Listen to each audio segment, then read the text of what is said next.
So today we focused on minor 251s. We covered lots of different bits and bobs.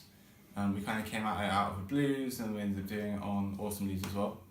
So what we're going to focus on in our practice this week, we're just going to take the minor 251 in G minor.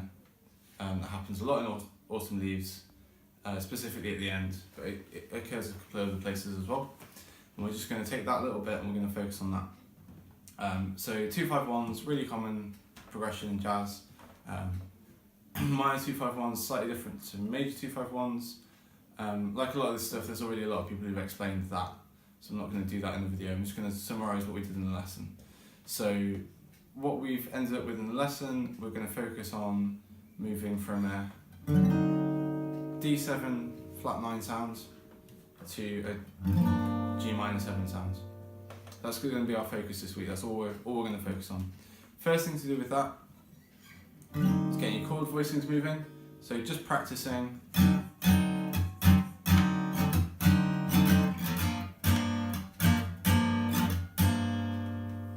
Moving between those two chords, 2 bars on each. So getting used to the sounds, used to how that feels. You can maybe try and find some different voicings for it. Use that one.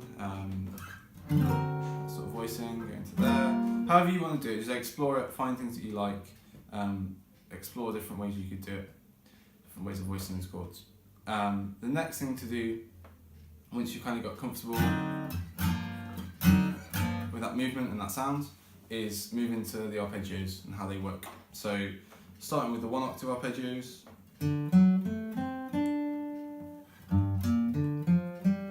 and starting off by just going from the root note up to the octave and then to the next one, spending 2 bars in each chord. I'm going to do some sheets of how to approach this exercise with arpeggios and stuff. And once you've got it down like that,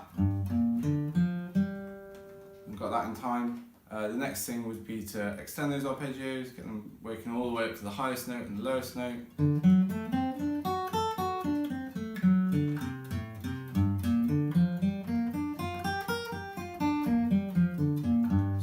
Again, I'll write out some slightly more logical exercises of what to do in this. Eventually, we want to work towards so you can play continually and move smoothly between the arpeggios. So something along the lines of this.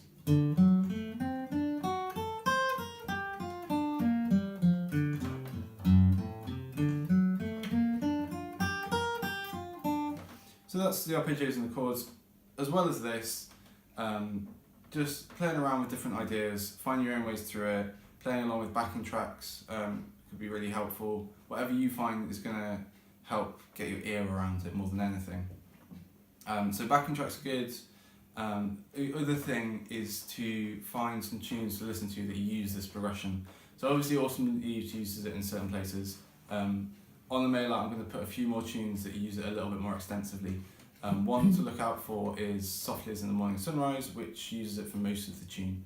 That's in the key of C minor. But yeah, I hope you find that helpful and get on well with these minor 251s.